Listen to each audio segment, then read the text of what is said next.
Assalamualaikum warahmatullahi wabarakatuh. Perkenalkan, nama Shinta Nuriyah dengan NIM 234210844 dari tingkat 2B, program studi Diploma 3 Kebidanan Bukit Tinggi, Poltekkes Kemenkes Padang. Di sini, dalam video kali ini Shinta akan memenuhi tugas teknologi informasi untuk pertemuan ke-11. Langsung saja, di sini Shinta akan menjelaskan tentang konsep epidemiologi dalam kebidanan.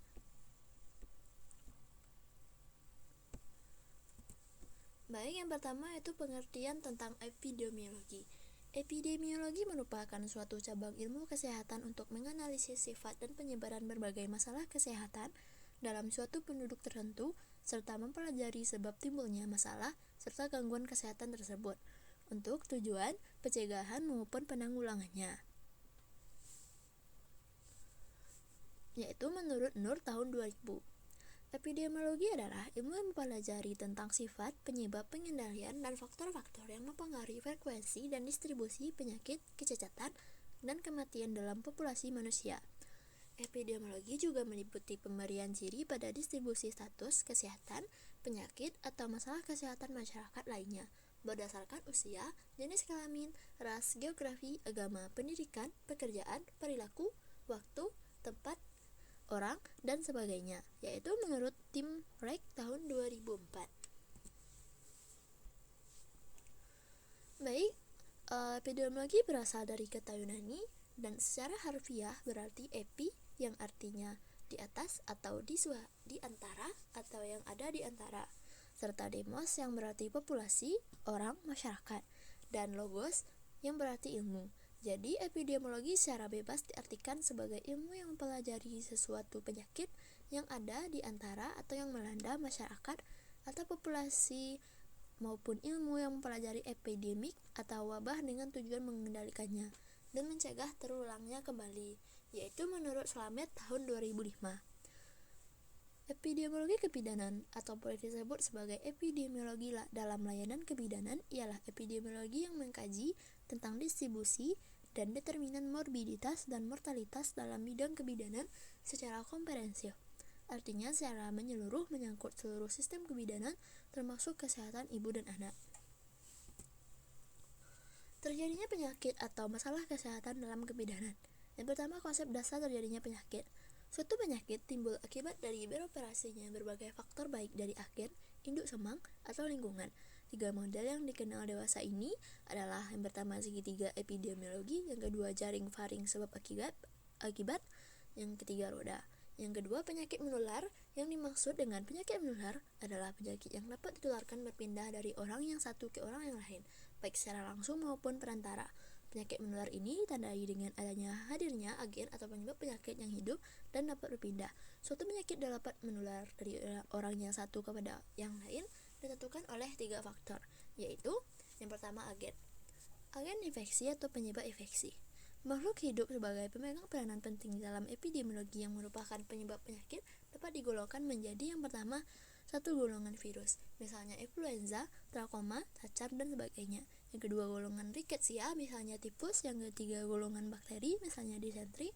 Yang keempat golongan protozoa, misalnya malaria, filarial, dan sebagainya. Golongan jamur, yakni berbagai macam panu, kurap, dan sebagainya. Serta yang kelima golongan cacing, yakni berbagai macam cacing perut seperti cacing gelang, kremi, cacing pita, cacing tambang, dan sebagainya. Serta sumber infeksi dan penyebaran penyakit. Yang dimaksud dengan sumber infeksi sebagai semua benda termasuk orang atau binatang yang dapat melewatkan atau menyebabkan penyakit pada orang. Macam-macam penularannya. Yang pertama kontak fisik, yaitu secara langsung maupun tidak langsung terhadap benda-benda yang terkontaminasi. Yang kedua inhalasi, yaitu penularan melalui udara atau pemanasan.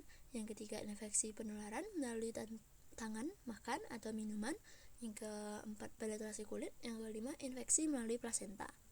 Yang ketiga faktor induk semang atau host. Terjadinya suatu penyakit atau infeksi pada seseorang ditentukan oleh pula faktor-faktor yang ada pada induk semang itu sendiri.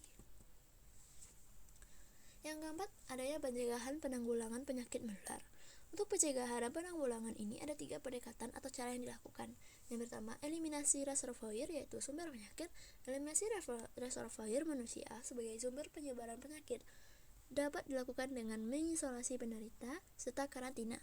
Yang kedua, memutuskan mata rantai penularan. Peningkatan sanitasi lingkungan dan higien perorangan adalah merupakan usaha yang penting untuk memutuskan hubungan atau mata rantai penularan penyakit menular.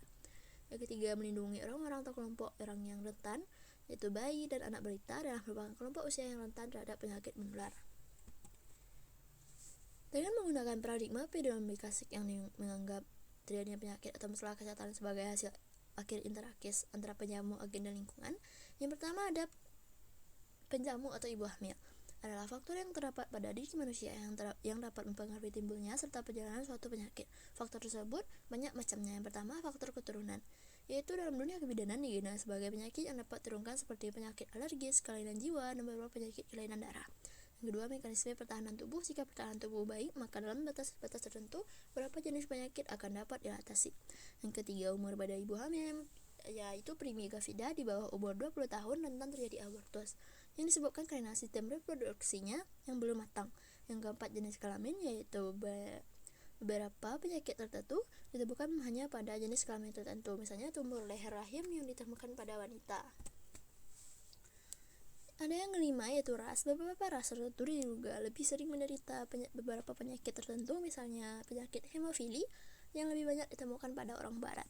Yang ke-6, yaitu status perkawinan pekerjaan. Pada para manajer yang memimpin suatu perusahaan lebih sering menderita penyakit ketegangan jiwa daripada bawahan. Yang ke-7, kebiasaan hidup. Seorang yang biasa hidup kurang bersih tentunya lebih mudah terkena penyakit infeksi. Yang kedua, agen atau hasil konsepsi, yaitu janin atau fetus yang ada dalam kandungan ibu hamil. Yang ketiga, lingkungan adalah lingkungan sosial budaya serta pelayanan kesehatan yang diterima oleh ibu hamil. Baik, sekian materi dari Sinta. Baiklah, hanya sekian tugas untuk memenuhi teknologi informasi untuk pertemuan ke-11. Assalamualaikum warahmatullahi wabarakatuh.